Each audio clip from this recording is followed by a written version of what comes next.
Bom, gente, vou falar com vocês sobre as exigências do Ministério para a legalização de uma fábrica de cachaça. Primeiro, eu tenho que definir o que eu vou ser, né? Se eu vou ser produtor, se eu vou ser acondicionador, se eu vou ser estandardizador, o que é cada coisa? Você pode ser produtor e acondicionador, é o cara que produz e engarrafa a própria produção.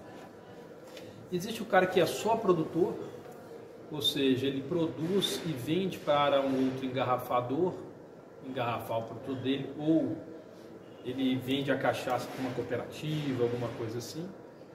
Você pode ser estandardizador e padronizador, que é o cara que ele não tem produção, ele compra a cachaça de terceiros e engarrafa e vende. Esse é um mercado que tem crescido muito, né? Porque a pessoa fica mais focada, né, na venda. E engarrafar é um processo rápido que exige pouca mão de obra. Já a produção é bem mais complexa no caso da cachaça, né? Cortar cana, plantar, manter o canavial, né? Parte de moagem, os equipamentos. Então acaba que você diminui um pouco a exigência de mão de obra do projeto, ficando só como standardizador. E aí, ao você fazer o memorial descritivo, você tem que ter as instalações da sua obra dentro dos padrões do Ministério da Agricultura. E quais são esses padrões? Vamos começar pela moagem. Na moagem, o piso tem que ser um piso lavável, tem que ser um piso de bom escoamento, não é recomendado o uso de ralo, é melhor a canaleta. Por quê? Porque o ralo pode entupir, porque é muito bagacilho, é palha, né, que ele pode acumular e aí fica mais difícil de ser lavado, né? E um ponto de água perto da moenda, se você tiver caldeira, um ponto de vapor do lado da moenda, né? Você injeta vapor para lavar a moenda, né?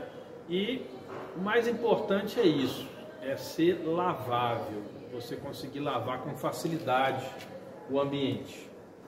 Bom, a outra sala é a sala de preparo do caldo, fermentação e das dornas volantes. Essas salas, ela pode ser aberta ou ela pode ser, quando eu falo aberta, interligadas, né? Preparo do caldo, fermentação e volante, tudo numa mesma sala. Ou elas podem ser separadas, isso vai de cada um, né? Essa avaliação, se vai ser separada ou se vai ser no mesmo ambiente. Qual que são as exigências? Você tem que ter forro, você tem que ter tela para não permitir a entrada de inseto, você tem que ter os ralos, você tem que ter ponto de água para lavar a mão, né? Tudo isso tem que ser observado. Eu recomendo também, nessa sala de fermentação, você ter uma saída para quando você for jogar o fermento fora, de preferência já caindo direto numa canaleta e ser mandado embora. Coisa que às vezes é difícil de limpar a sala de fermentação quando você joga o fermento fora. A sala de destilação é uma sala onde você tem que ter um pé direito mais alto, né, para favorecer até a mesma coluna de álcool, né, que ela é mais alta, né, a coluna de álcool tem mais ou menos 4,5 metros, então você tem que ter um pé direito alto, além da questão do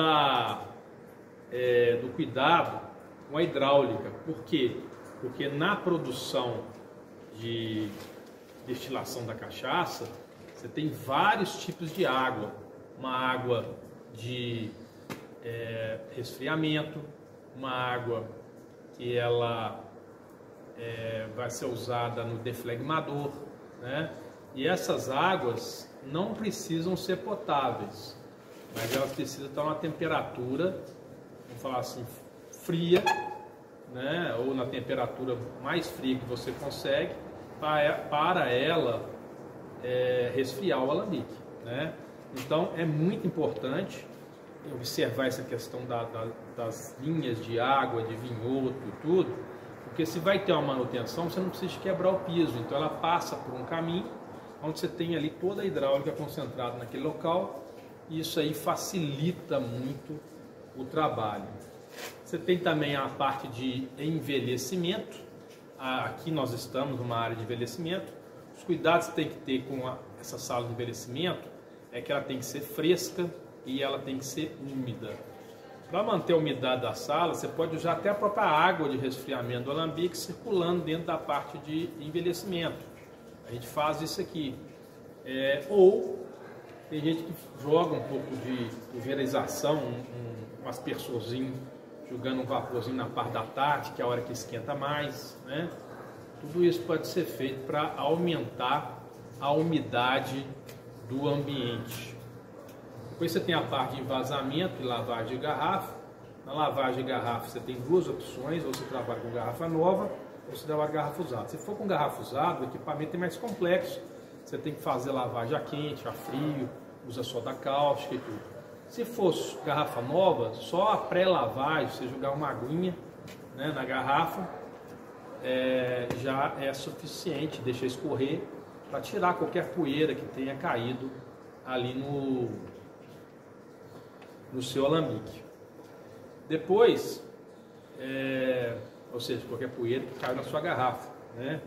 Você vai tirar com essa água, vai escorrer, né? E aí você vai conseguir fazer a limpeza completa, né, da garrafa, sem risco, porque depois, na hora que você for jogar na mesa de luz, você vai ver se realmente ficou limpa a garrafa ou não. Se tiver alguma poeirinha, alguma sujeirinha, você vai ter que retornar com esse processo para o invase de novo para fazer a limpeza da garrafa.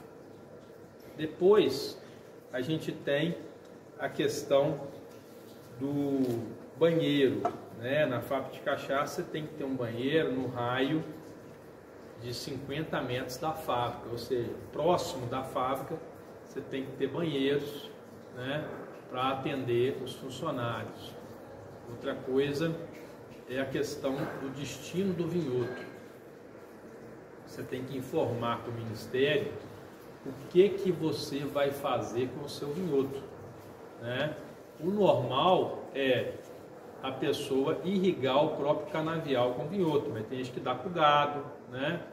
Então tem que ser informado, né, que uso que eu vou dar com o vinhoto, e também tem que ser controlado e monitorado e anotado esse destino do vinhoto, que está sendo exigido então pelo órgão ambiental e pelo Ministério, essa planilha aí de descarte do vinhoto. Bom, garrafas também, né? No memorial é importante você informar, né, como que você vai engarrafar, que tipo de tamanho de garrafa que você vai usar. Sobre a água, né? Você informar, se você usar 2 tipos de água, você vai informar: ó, eu uso a água do poço artesiano para fazer a diluição.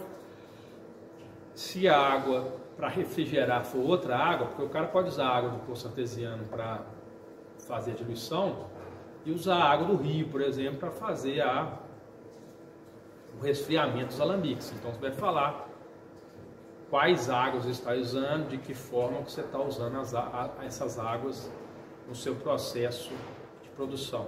Você tem que ter a firma aberta, tá? Para você ter uma firma legalizada no Ministério da Agricultura, você tem que ter CNPJ, inscrição estadual e contrato social, né? Onde não tem jeito de você ser legalizado no Ministério sem ter a firma aberta. Só conferir aqui para ver se a gente pegou todos os itens. Tem que ter o responsável técnico também, né? Responsável técnico pode ser químico, pode ser agrônomo, pode ser farmacêutico, pode ser engenheiro químico, e tem outras profissões. Vai olhar no seu conselho qual que é a exigência e se você pode ser responsável técnico. Você tem que ter um laboratório que você vai fazer essas análises, né? Informar o Ministério em qual laboratório. O Ministério tem que reconhecer esse laboratório como um laboratório competente para fazer esse tipo de análise. né? Frequentemente, pelo menos de 6 em 6 meses, você vai ter que fazer análise de água, e a análise da cachaça também. O ideal realmente é mais ou menos, para quem produz muitas vezes é mais análise ainda, né? Mas para quem produz menos, 1, 2 análises por ano é fundamental para você monitorar a sua qualidade, como que está indo a qualidade da sua cachaça. Então é isso, né? Ficou aí as dicas. Essas dicas são do memorial descritivo. Depois tem o manual de boas práticas. Esse manual de boas práticas, ele tem vários outros itens. A gente já chegou a fazer alguns vídeos falando sobre isso. Depois nós podemos ser mais detalhados também com relação ao manual de boas práticas. Um abraço.